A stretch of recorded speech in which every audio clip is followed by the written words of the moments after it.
Olá, como é bom ter você para compartilharmos tudo aquilo que Deus tem na sua palavra. Eu desejo que você seja uma pessoa que tem compromisso com Deus, porque aqueles que têm compromisso com Deus são abençoados. Por isso eu posso te abençoar a tua casa, abençoar a sua vida, abençoar tudo que você tem, abençoar a sua família, abençoar os seus bens, porque você tem compromisso com Deus. Eu quero compartilhar com você intimidação e medo sobre a igreja brasileira. E esse homem que tinha um chicote para perseguir a igreja brasileira tinha o espírito de Jezabel. E algumas igrejas com falsas doutrinas faziam parceria com esse dragão nessa visão. E essas pessoas, essas igrejas com falsas doutrinas, e seus pastores, que na verdade eram lobos, se agarravam na cauda desse dragão. Mas de repente começou a haver uma mobilização em massa de intercessão, que se formou em milhões de irmãos, tanto os que estavam nas ruas, quanto os que estavam em casa, ou quantos que estavam na igreja, lançavam flechas de oração contra esse dragão vermelho. E diz esse pastor, na sua visão, que o espírito do poder de Elias o espírito e o poder de Elias começaram a ser derramados sobre a verdadeira igreja do Brasil. Então ele disse que ouviu Deus falar com ele: vou purificar a igreja do Brasil nesta hora, vou separar as ovelhas das cabras, o trigo do joio e o puro do imundo. Nos próximos anos farei com que meu povo brilhe como nunca antes. Haverá grande glória liberada sobre a igreja, verdadeira igreja do Brasil, e grande corrupção entre a falsa igreja. Das trevas profundas e da corrupção do Brasil, diz o Senhor, levantarei uma companhia profética, companhia de purificação nos próximos anos, que aprenderá a lamentar novamente. Lembra que nós falamos sobre lamentação? Até comparamos com a lamentação de Jeremias por Jerusalém, na última mensagem que pregamos sobre análise dessa profecia. Duas observações sobre essa profecia. A primeira é que esse pastor americano desconhecia totalmente que naquele dia se realizariam as eleições no segundo turno, as eleições para presidente do Brasil. E a segunda observação era que o dragão vermelho traria intimidação e medo, e intensa perseguição sobre a verdadeira igreja. E realmente é isso o que estamos constatando no início desse ano de 2023. Aliás, 2023 já foi profetizado, e diz que 2023 significa ano de morte. Muitos profetas estão dizendo que será um ano terrível.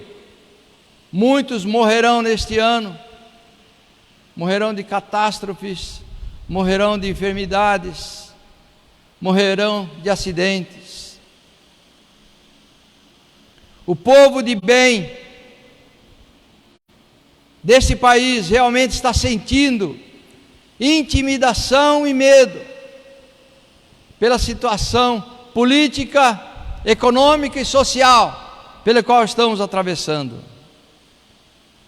Estamos vendo empresários desativando suas empresas, estamos vendo os impostos, as taxas aumentarem, estamos vendo pessoas e políticos sendo perseguidos, e estamos vendo as redes sociais serem censuradas, algo que nunca aconteceu no Brasil de maneira intensa, que está acontecendo. Portanto, estamos vendo grande perseguição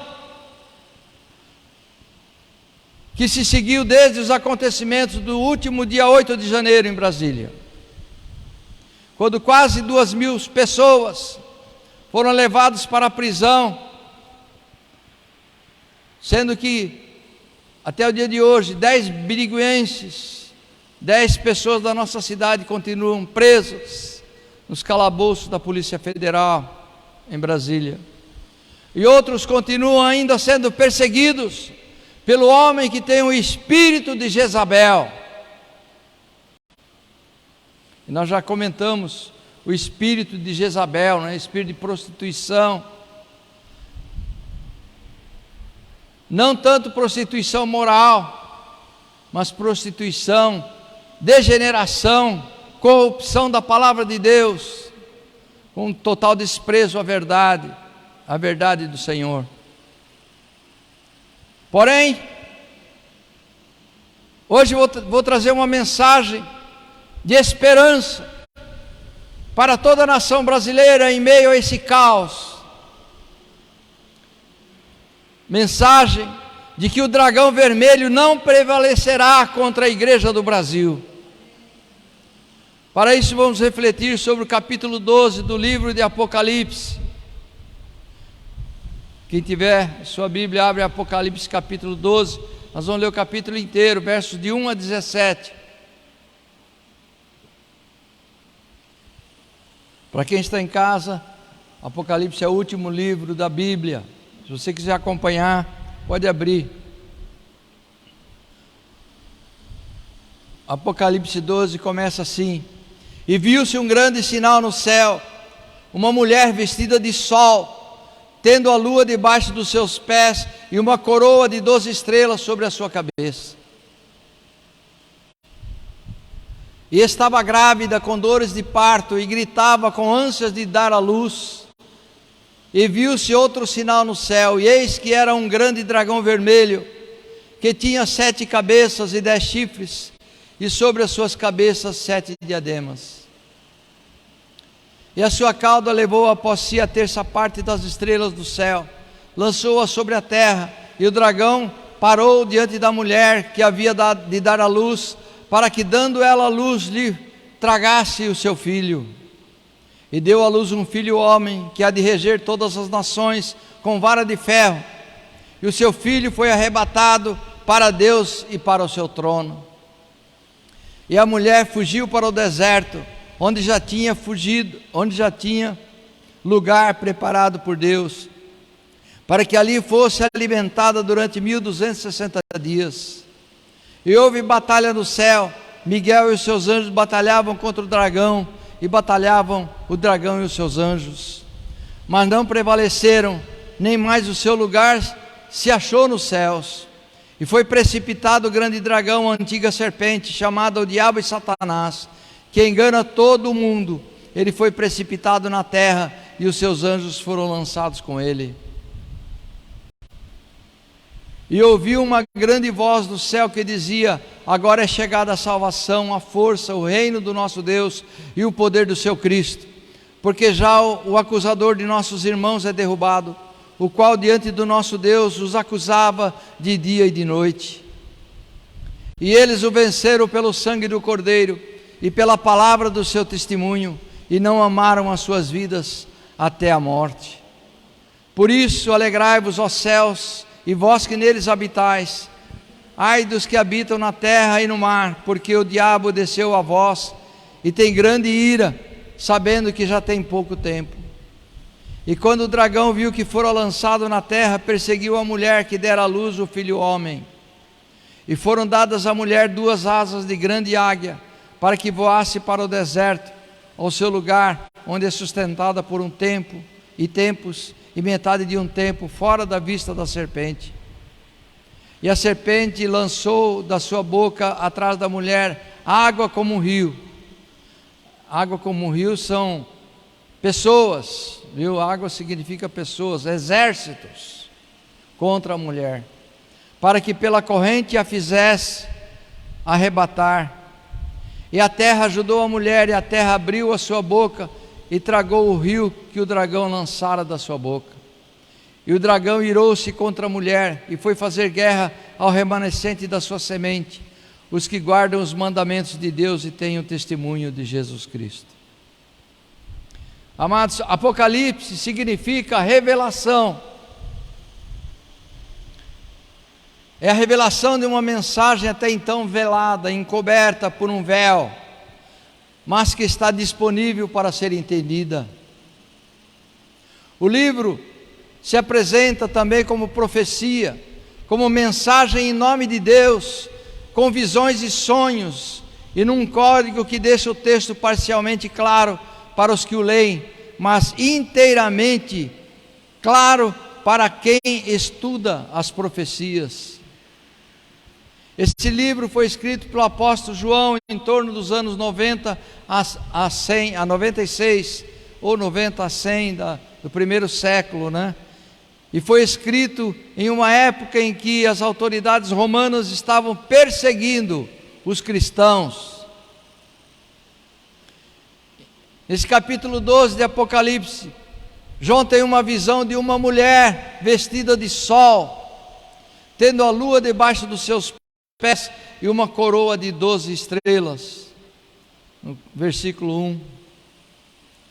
Observe a semelhança entre essa descrição e a descrição que José teve de seu sonho com seu pai Jacó, que veio a ser alterado o nome para Israel, porque Jacó é pai de Israel. E o sonho era com Jacó, com sua mãe, com seus filhos e com seus filhos, conforme Gênesis 37, de 9 a 11. Teve José outro sonho e o contou a seus irmãos e disse: eis que tive ainda outro sonho, e eis que o sol e a lua e 11 estrelas se inclinavam para mim. Essas 12 estrelas, José vê 11, mas a outra estrela era ele, né? Por meio de seus filhos, se não me engano, Benjamim e Manassés. Então essas 12 estrelas se referem às 12 tribos de Israel. Assim a mulher em Apocalipse 12 representa a nação de Israel. Evidência adicional para essa interpretação é que Apocalipse 12, de 2 a 5, fala da mulher estando grávida e dando à luz um filho homem. Embora seja verdade que Maria deu à luz a Jesus, também é verdade que Jesus, o filho de Davi, nasceu da tribo de Judá, em Israel. Em certo sentido, Israel deu à luz, Israel gerou a Cristo. O versículo 5 diz que o filho da mulher era um varão que há de reger todas as nações com vara de ferro, e o seu filho foi arrebatado para Deus e para o seu trono, ou seja, ele ressuscitou e subiu aos céus.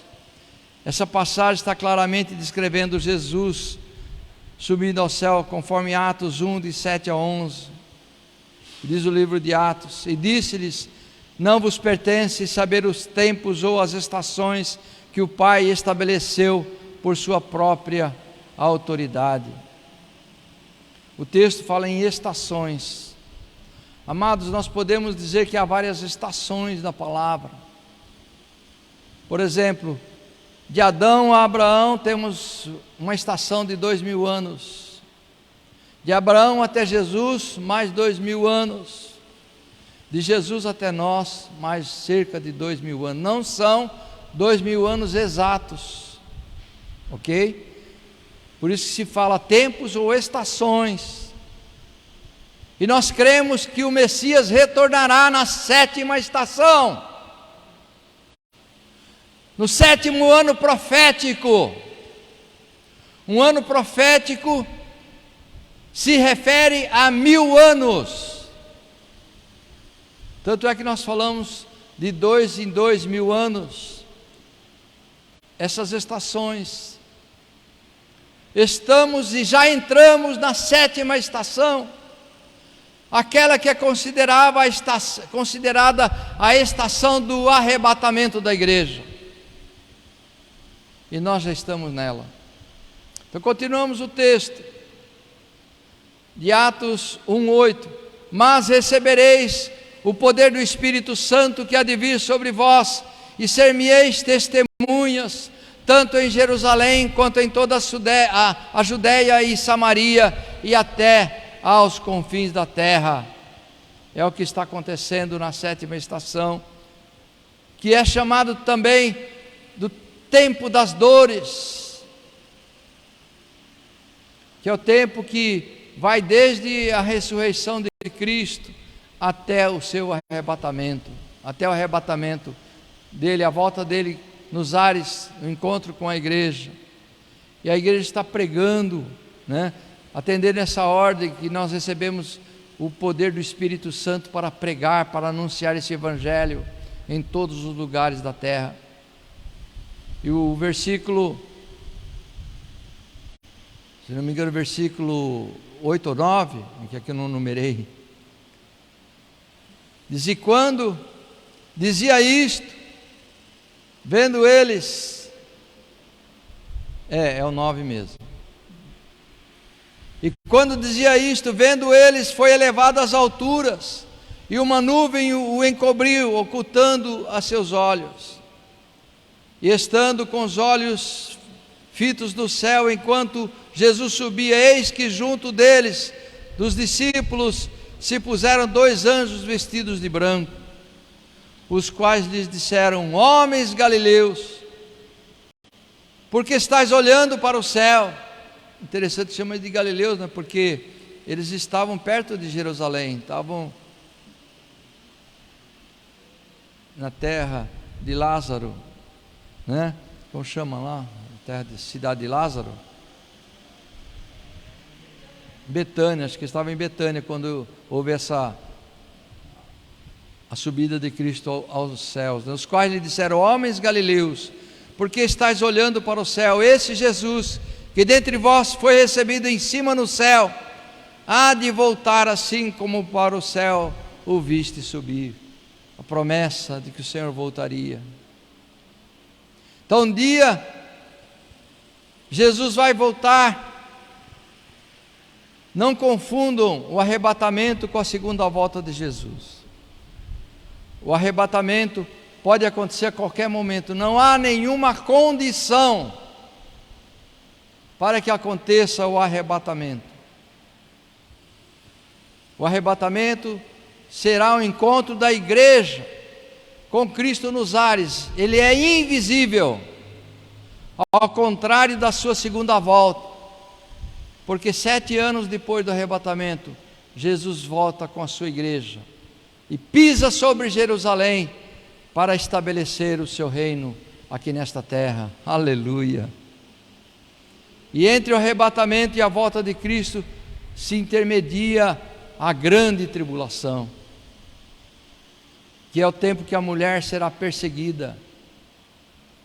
Apocalipse 20, de 1 a 4, diz assim: vi descer do céu um anjo que tinha a chave do abismo e uma grande cadeia na sua mão. Ele prendeu o dragão, a antiga serpente, que é o diabo e Satanás, e amarrou por 1000 anos. O dragão vermelho será preso, será amarrado durante o milênio,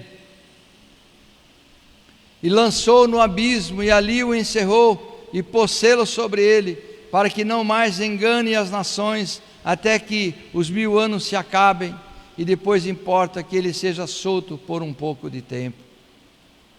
E vi tronos e assentarem-se sobre eles, e foi-lhes dado o poder de julgar.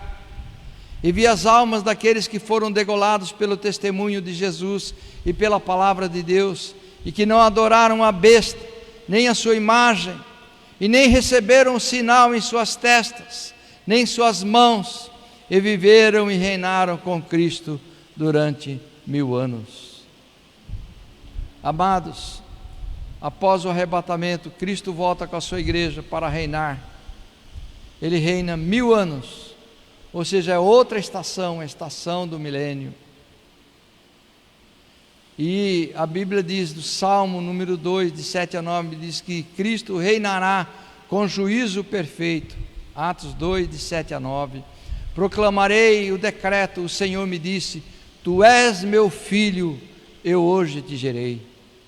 Nós sempre dizemos aqui, né, que no Antigo Testamento, da Velha Aliança, não havia a pessoa do Pai e nem do Filho. Havia o Criador e havia o Logos, a palavra de Deus. O Criador e o Logos. Porém, após o nascimento do Filho, o nascimento de Cristo, em Belém, após o nascimento, o Criador se torna Pai e o Logos se torna Filho. Por isso essa linda palavra: Tu és meu filho, eu hoje te gerei. Pede-me, eu te darei as nações por herança, e os fins da terra por tua possessão. As nações, a herança de Cristo é todo aquele que Ele disse: Pai, obrigado por aqueles que me deste, cuja intercessão Ele faz em João capítulo 17. As nações por herança são os filhos de Deus, aqueles que estão na igreja, que pertencem à igreja invisível de Jesus. Continua o Salmo número 2: Tu os esmigalharás com uma vara de ferro, tu os despedaçarás como um vaso de oleiro. No milênio, Cristo vai reinar sobre todas as nações. Ele não reinará mais como cordeiro, mas como leão. E Ele regerá as nações com vara de ferro. Não aqueles que já são dele, porque aqueles que são dele estarão reinando com Ele no milênio. A igreja vai estar reinando. A igreja vai ser composta de sacerdotes. Nós reinaremos, julgaremos e ministraremos nessas nações, e todos aqueles que desobedecerem serão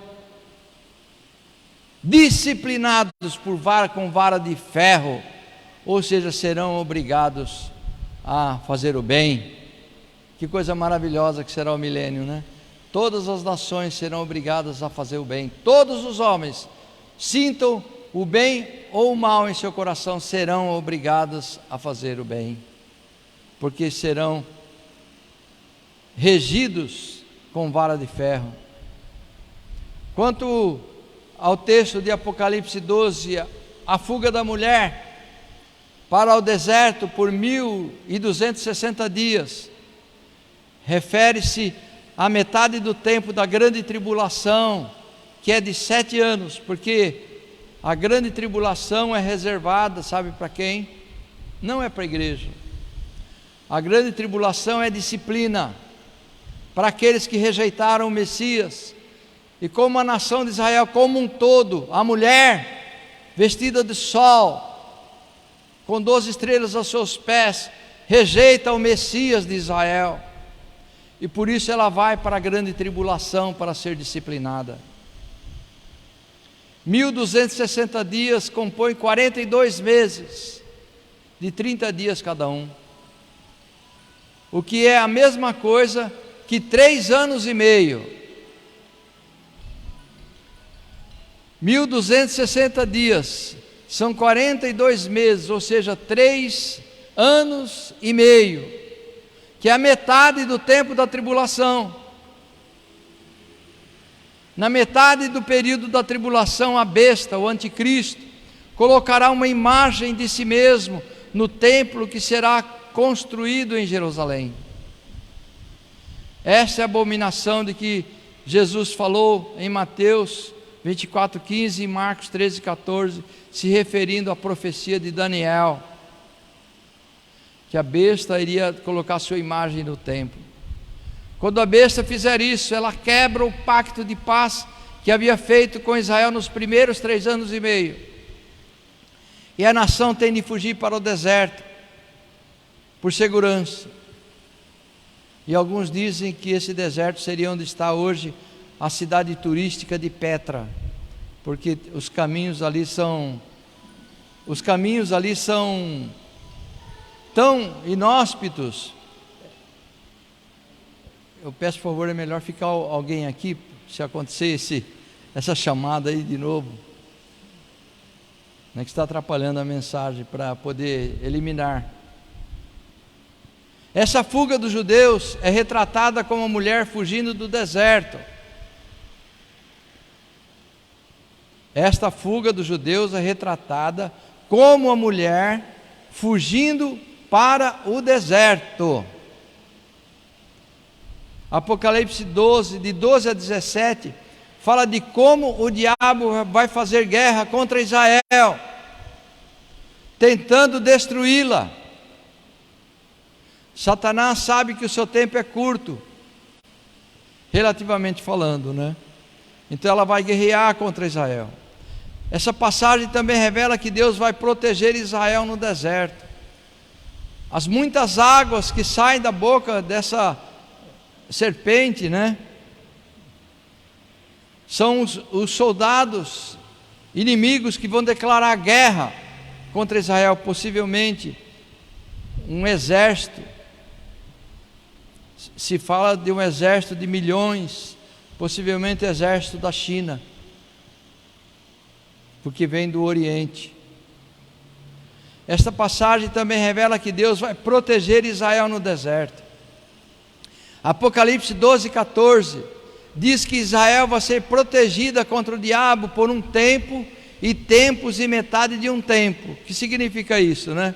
É a mesma tradução de 3 anos e meio. Um tempo quer dizer 1 ano, tempos 2 anos, metade de um tempo 6 meses, 3 anos e meio, em outras palavras. Deus vai proteger Israel no deserto. Muitos vão morrer, mas muitos, a maioria vai se salvar.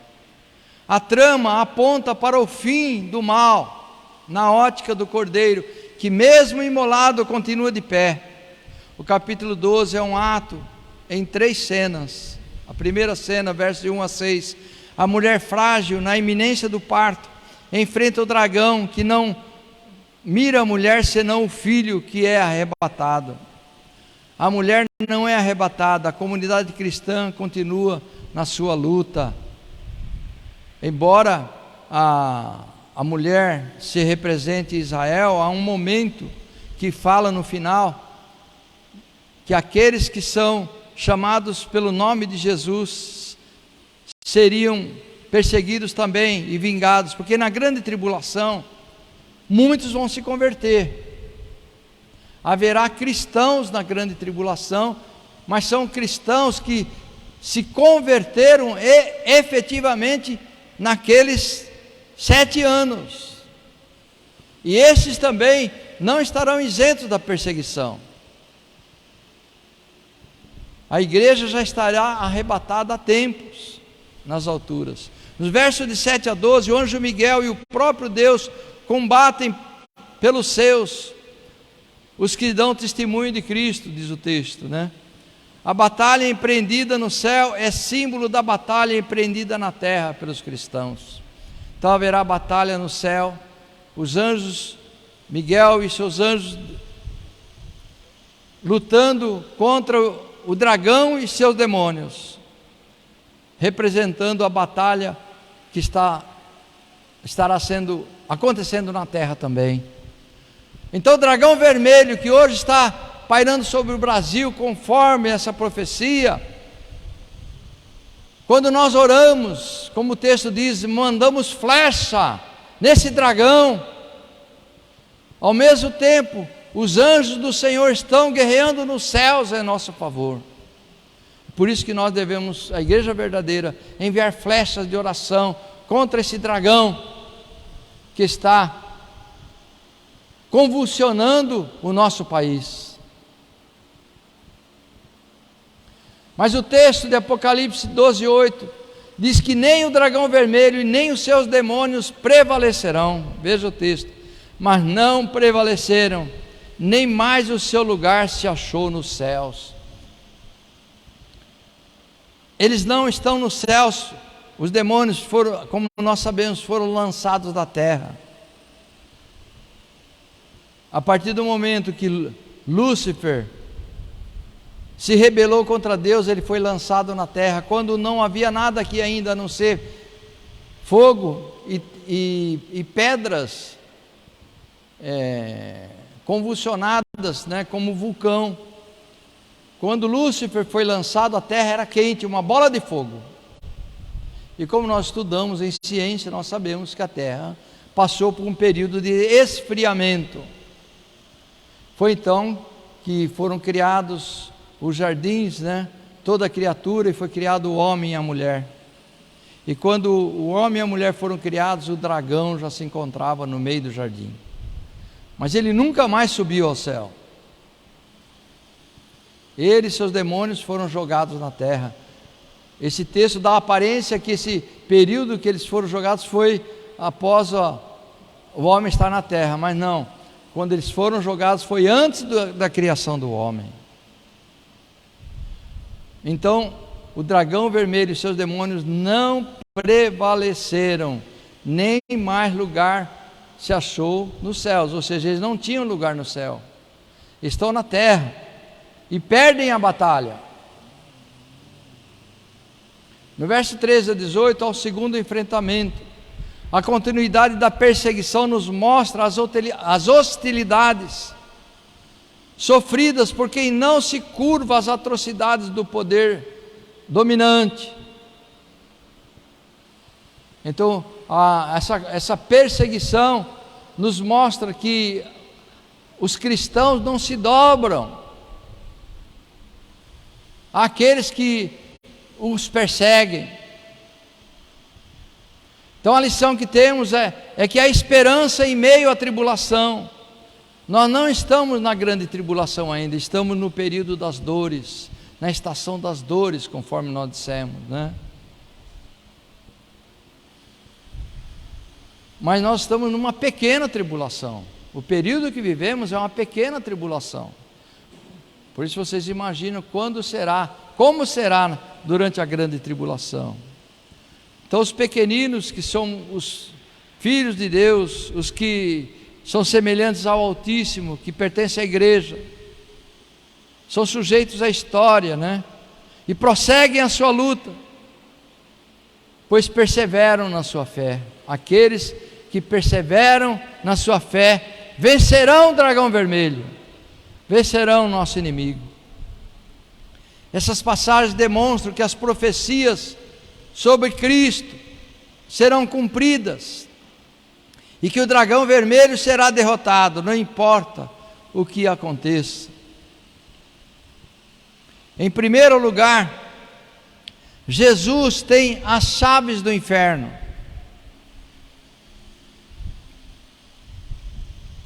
Em Apocalipse 1:18 está escrito: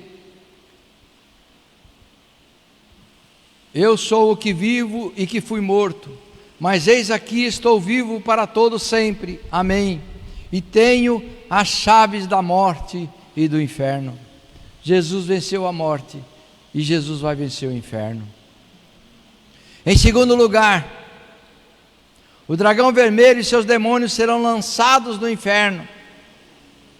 Amados, conforme nós temos ensinado, o inferno não é para os homens. O inferno não foi criado para os homens. O inferno foi criado para o diabo e seus demônios. Em Mateus 25:41 diz: então dirá também aos que estiverem à sua esquerda: apartai-vos de mim, malditos, para o fogo eterno, preparado para o diabo e seus anjos. Veja bem, o inferno, que é o fogo eterno, não foi preparado para o homem, foi preparado para o diabo e seus anjos. No entanto, o homem entrará ali como um intruso. Preste atenção, o homem entrará no inferno como intruso, porque não aceitou o céu. O homem e a mulher que entrarem no inferno entrarão no fogo eterno, porque não aceitaram o Filho de Deus em suas vidas. Cometeram o pecado que se diz que é o pecado contra o Espírito Santo. O pecado contra o Espírito Santo é rejeitar a Cristo como Senhor de sua vida. Em 2 Pedro 2,4 também está escrito, o apóstolo Pedro escreve: porque Deus não perdoou aos anjos que pecaram, mas havendo-os lançado no inferno, os entregou às cadeias da escuridão, ficando reservados para o juízo. Deus não perdoou os anjos, ou seja, os anjos já estão condenados. Não há hipótese de os anjos se converterem. Já estão condenados e serão lançados no inferno, como diz o Senhor. Em terceiro lugar, há uma esperança, um último chamado do Senhor para o seu povo, assegurando que Jesus voltará em breve. Atos 22, de 12 a 14. E eis que venho sem demora, e comigo está o galardão, que retribuirei a cada um segundo as suas obras. Eu sou o alfa e o ômega, o princípio e o fim, o primeiro e o último. Bem-aventurados aqueles que lavam as suas vestiduras no sangue do Cordeiro, para que tenham direito à árvore da vida e possam entrar na cidade pelas portas. Que preciosa promessa do Senhor para nós, para aqueles que são lavados do sangue do Cordeiro. Não importa o que o nosso inimigo faça, no final ele perderá a batalha, não importa. Por isso nós devemos perseverar em obedecer ao Senhor. O dragão vermelho não prevalecerá contra a nação brasileira e nem contra o povo de Deus. Se atualmente temos uma luta feroz hoje contra o dragão vermelho, especialmente nessas três áreas que eu citei, né? Na área política, na área social, e qual é outra área, não me lembro aqui, né? Eu falei, o dragão vermelho está mexendo as coisas, na econômica, nas três áreas: econômica, política e social, né? E o dragão vermelho não prevalecerá contra a nação brasileira, nem contra o povo de Deus, ainda que por um tempo ele apareça vencendo, mas ele será derrotado. Especialmente contra o povo de Deus, o povo de Deus vai pisar na cabeça do dragão, por meio do Messias, que já pisou nele naquela cruz. Essa é a promessa para todos aqueles que amam a vinda de Jesus. Amém? Por isso não tenha medo, não se intimide com o dragão vermelho, coloque o seu coração, a sua esperança no Senhor, e Ele está cumprindo todas as suas promessas descritas na sua palavra. Essa é a palavra de esperança que eu tenho para o seu coração nessa oportunidade. Amém. Que Deus venha abençoar todos aqueles que obedecem. Só os que obedecem serão abençoados pelo Senhor. Amém.